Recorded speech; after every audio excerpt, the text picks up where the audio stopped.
I feel so beautiful. Ma'am, letters from the county seat. Oh, thank you, son. So many. Yes, ma'am. Have a good day. You too. Bless you. Subscribe to Wild West Soul Stories. Hit the bell, like, comment, and share. Thanks for watching. The morning sun crept through the lace curtains of the small boarding house room, casting delicate patterns across the wooden floor. Eleanor Mitchell stood before the mirror, her fingers trembling as she attempted to fasten the row of tiny pearl buttons along her wedding dress. Today was the day she would become Mrs. and won her wedding dress, Harold Whitmore. She studied her reflection carefully. The woman staring back at her looked composed, perhaps even beautiful in the ivory silk gown her mother had worn 30 years before. Her chestnut hair was pinned up elegantly, adorned with a simple spray of wildflowers. To anyone else, she appeared to be the picture of a blushing bride, but her eyes told a different story.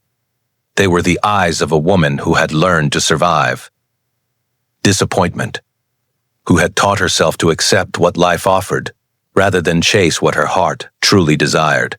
3 years.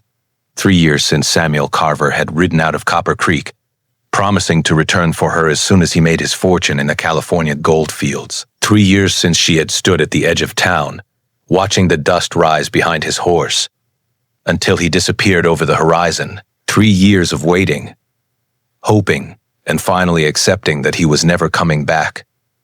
Her younger sister, Rosemary, burst through the door with characteristic energy. "Eleanor, you look absolutely beautiful," she exclaimed, clasping her hands together.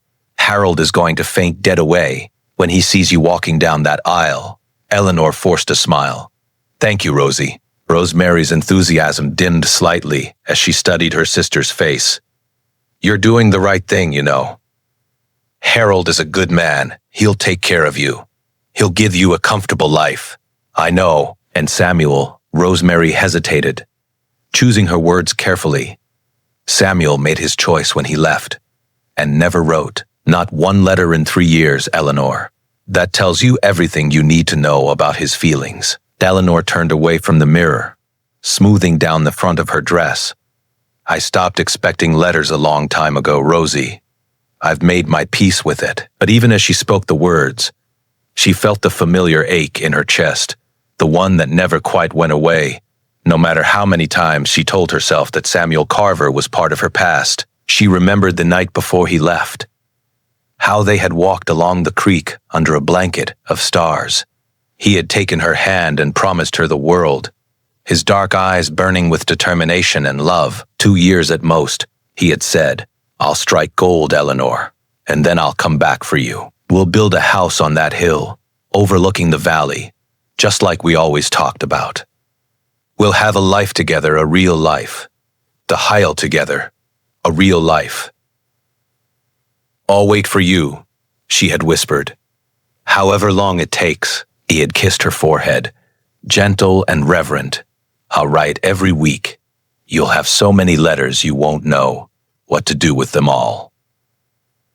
But the letters never came. Not one single word in 3 years. At first, she had checked the post office every day, her heart leaping with hope each time she pushed open the door. Then it became once a week, then once a month. Eventually, she stopped going altogether. Harold Whitmore had begun courting her 18 months ago. He was the owner of the general store, a respectable man with kind eyes and a steady temperament. He wasn't exciting like Samuel had been, didn't make her heart race or her palms sweat. But he was present, he was reliable. And when he asked for her hand in marriage, offering stability and companionship, she had accepted, because waiting for a ghost was no way to live a life. "The carriage will be here in an hour," Rosemary said, adjusting one of the flowers in Eleanor's hair. "Mother is already at the church, fussing over the arrangements. I swear she's more nervous than you are." Eleanor nodded, taking one last look at herself in the mirror. In 1 hour, her life would take a definitive turn. She would stand before the congregation of Copper Creek and vow to love, honor, and cherish Harold Whitmore until death parted them. It was the practical choice, the sensible choice, the only choice left to her. A knock at the front door of the boarding house echoed through the building. Eleanor heard Mrs. Patterson, the proprietress, shuffle to answer it, heard the murmur of voices below. Eleanor, Mrs. Patterson, the proprietress, shuffled to answer it, heard the murmur of voices below. Patterson called up the stairs, her voice carrying an unusual note of urgency. "There's someone here for you." Rosemary frowned. Who on earth would be calling now? Everyone should be at the church. Perhaps it's Harold sending another gift, Eleanor suggested, though something in Mrs. Motter, gift, Eleanor suggested, though something in Mrs. Patterson's tone made her uneasy. She gathered her skirts and descended the narrow staircase. Rosemary close behind her. Mrs. Patterson stood in the entryway, her weathered face pale, a young man in a postal uniform beside her. "Miss Mitchell?" the postman asked, removing his cap respectfully. "Yes." He reached into his leather satchel and withdrew a bundle of envelopes, tied together with twine. They were worn and weathered, the edges soft with age and handling. These were found during a cleanup at the Territorial Mail Depot in Sacramento.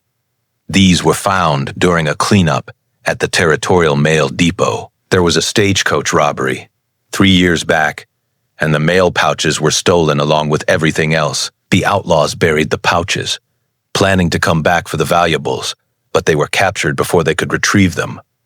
Some rancher just dug them up last month while plowing his field.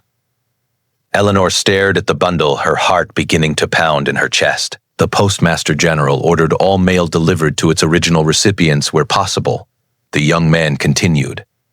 "These are addressed to you, ma'am, all of them." With shaking hands, Eleanor took the bundle. There had to be 50 letters, maybe more. She looked at the handwriting on the top envelope, and the world seemed to tilt beneath her feet. Samuel's handwriting. She would recognize it anywhere. The distinctive way he formed his letters. The slight backward slant. "Eleanor." Rosemary's voice seemed to come from very far away. "Eleanor, what is it?" Eleanor couldn't speak. She pulled at the twine, her fingers clumsy with shock, and the envelope scattered across the entryway floor. She sank to her knees, gathering them up, reading the dates. October 1872. November 1872. December 1872. December 1872. January 1873. February 1873. Month after month, letter after letter, he had written to her, just as he had promised. Every single week, sometimes more. She tore open the first envelope, her eyes racing across the page. "My dearest Eleanor 4. I arrived in California yesterday after 3 weeks of hard travel. The journey was difficult, but thoughts of you sustained me through every mile. I've already staked my claim along a creek the locals call Fortune's Run. The name seems like a good omen, don't you think? I miss you more than words can express. I carry your photograph in my pocket, close to my heart, and I look at it every night before I sleep. Wait for me, my love. I'm going to make good on my promise. Forever. Yours, Samuel." Tears were streaming down Eleanor's face now, dripping onto the paper and smudging the ink. She opened another letter, then another. "My dearest Eleanor through. I'm worried that I haven't received a reply to my letters. I hope by reaching you. Perhaps the mail is slow to such a remote territory. I struck a small vein today, just enough to keep my hopes alive. Every ounce of gold I'd pull from this earth brings me one step closer to you. I dream of the day I'll ride back into Copper Creek and see your beautiful face again. Write to me when you can, my love. Your words would mean everything. Forever, yours, Samuel." "Eleanor, the carriage will be here soon," Rosemary said gently, kneeling beside her sister. "Whatever those letters say, you can read them after the ceremony." After the ceremony, Eleanor looked up at her sister as if she were speaking a foreign language. "Rosie, these are from Samuel. He wrote to me every week, just like he promised. They were stolen in a robbery. He wrote to me and I never knew. Rosemary's face went pale. "Oh, Eleanor." Eleanor continued reading letter after letter, watching the tone shift from hope to confusion to desperate worry. "My dearest Eleanor Water, it has been 6 months since I left Copper Creek, and I still have not received a single letter from you. I have written to you every week without fail. I'm beginning to fear something terrible has happened. Are you ill? Is your family well? Please, if you receive this letter, write to me immediately. I need to know that you are safe. I need to know that you still want me to come home to you. The thought of losing you is unbearable. Forever yours, Samuel." Eleanor's hands were trembling so badly. She could barely hold the paper. Another letter, dated 8 months after his departure. "My dearest Eleanor Tyre, don't know if you're receiving my letters. I don't know if you're receiving my letters, or if you've simply stopped caring. I hope it's the former, though my heart grows heavier with each passing day of silence. I've made significant progress on my claim, another year, perhaps less, and I'll have enough to give you the life you deserve. But what good is gold if I've lost you? I find myself wondering if you've forgotten about me. If you found someone else, I wouldn't blame you. You deserve happiness, even if it breaks me to imagine it with another man. Please, Eleanor, just one word, that's all I ask. Forever yours, Samuel." The church bells began to ring in the distance, calling the faithful to witness her wedding. Eleanor barely heard them. "Oh, Samuel," she whispered, pressing the letters to her chest. "What have we lost?" She opened the final letter in the bundle, the one with the most recent date written just over 2 years ago. "My dearest Eleanor Fad, this will be my last letter. I've written you 147 times with no response. I can only conclude that you no longer wish to hear from me, that perhaps you never truly loved me as I loved you, or perhaps these letters are sitting unread in a pile somewhere and you never received a single one. I prefer to believe the latter, as it hurts less than the alternative. I've made my fortune, Eleanor. Everything I promised you, I've achieved, but it means nothing without you. I'm leaving California tomorrow. I'm coming home. I have to know the truth one way or another. I have to see your face and understand what happened to the future we planned together. Book. If you've moved on, I'll accept it. I'll let you go with all the grace I can muster. But I cannot spend the rest of my life wondering. Wait for me a little longer, my love. I'm coming home. Forever yours, Samuel." Eleanor stood abruptly. The letters clutched against her heart. "He came back. Rosie, he came back for me. But that was over 2 years ago," Rosemary said softly. "If he came back, where has he been?" The question hung in the air like a ghost. Mrs. Patterson cleared her throat. "Miss Mitchell, there's something else you should know." Eleanor turned to the older woman, her eyes wild with desperate hope. "What is it?" "That young rancher who found the mail pouches. The one mentioned in the territorial papers. The one mentioned in the territorial papers. His name is Samuel Carver. He's the one who brought them to the authorities and insisted every letter be delivered." Eleanor's breath caught in her throat. Samuel is the rancher." Mrs. Patterson nodded slowly. "He bought the old Harrison place about 2 years ago. Lives out there alone. Keeps to himself mostly. I always wondered why such a handsome young man with obvious means never seemed interested in any of the young ladies in town." She paused, her eyes soft with understanding.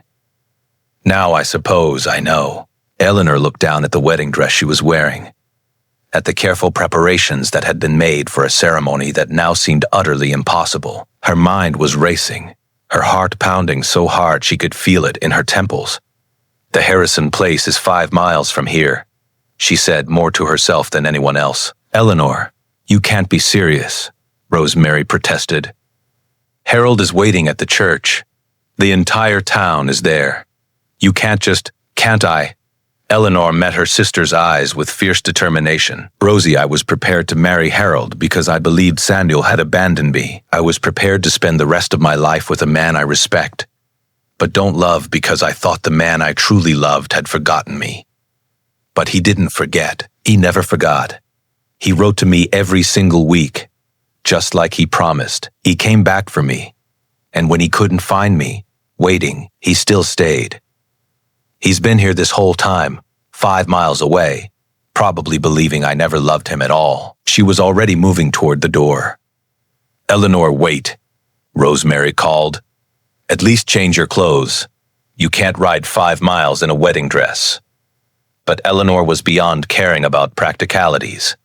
She burst out of the boarding house, into the bright morning sunlight, her ivory silk skirts billowing around her. The livery stable was just down the street, and she ran toward it, ignoring the shocked stares of passers-by who expected to see her walking gracefully toward the church, not sprinting in the opposite direction. Not sprinting in the opposite direction. The stable hand, a young man named Thomas, gaped at her as she burst through the doors. I need a horse, she gasped. Right now. But Miss Mitchell, aren't you supposed to be a horse? Thomas, please. Something in her voice must have conveyed the urgency, because he quickly saddled a sturdy mare.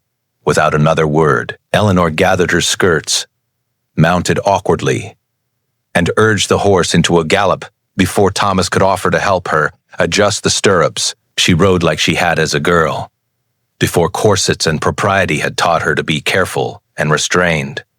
The wind pulled pins from her hair, sending her chestnut waves streaming behind her. The wedding flowers scattered in her wake. The silk dress tore in several places, catching on the saddle and the brush along the road. But she didn't slow down. 5 miles had never seemed so far. She passed familiar landmarks, the old oak tree, where she and Samuel had carved their initials as teenagers, the creek, where they had shared their first kiss, the hill where they had dreamed of building their future home. And then she saw it. The Harrison place, transformed from the abandoned property she remembered into a well-maintained ranch. Fresh white paint on the farmhouse, a sturdy barn, cattle grazing in the distance. She pulled the mare to a stop at the gate, her chest heaving, her heart in her throat. A man emerged from the barn at the sound of hoofbeats. He was broader than she remembered, weathered by years of hard work, but she would have recognized him anywhere. Those dark eyes, that state, wrong jaw, the way he stood with his shoulders back and his head held high. Samuel Carver. He stared at her frozen in place, as if she were an apparition that might vanish if he moved. Eleanor dismounted, gracelessly, nearly tripping over her ruined dress, and walked toward him. She was still clutching the bundle of letters against her chest. Eleanor. His voice was rough, disbelieving. Why are you wearing? I got your letters, she said, her voice breaking. This morning, 3 years late, but I got them. She held up the bundle, and she watched understanding dawn across his face, watched the walls he had built around his heart begin to crumble. The mail pouch robbery, he whispered. When I dug up those bags, I never imagined. 147 letters. Eleanor said, tears streaming down her face. Eleanor said, tears streaming down her face. You wrote to me 147 times, and I never received a single one. I thought you had forgotten me, Samuel. I thought you had found gold and glory and decided I wasn't worth coming back for. Forgotten you. He stepped closer, his own eyes glistening. He stepped closer, his own eyes glistening. Eleanor, I've thought of nothing but you for 3 years. When I came back and found out you were being courted by Harold Whitmore, I thought you had simply stopped loving me, that you had realized I wasn't good enough for you. Not good enough. Eleanor laughed through her tears, a sound of pure heartbreak and hope intertwined. Samuel, you were everything to me.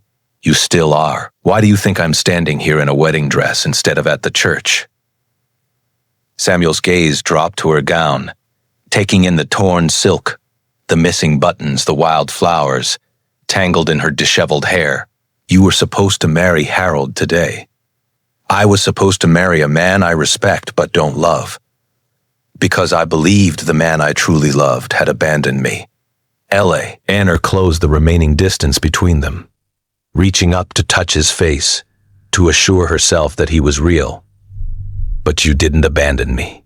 You kept every promise you made. You wrote to me. You came back for me. You've been here this whole time, just 5 miles away, and I never knew. Samuel's hand came up to cover hers, pressing it against his cheek. Eleanor, I have spent 2 years trying to convince myself to let you go, to accept that you had chosen someone else, and be happy for you. But I couldn't do it. I couldn't leave. I bought this land because it was close to you. Because even if I couldn't have you, I could at least be near you. You ridiculous, wonderful man, Eleanor whispered. Don't you know that you've had me since we were 16 years old? Don't you know that? No amount of time or distance or silence could ever change that. Samuel pulled her into his arms, holding her against his chest, as if he never intended to let her go. She could feel his heart beating rapidly, could feel the slight tremor in his arms as years of loneliness and longing finally found release.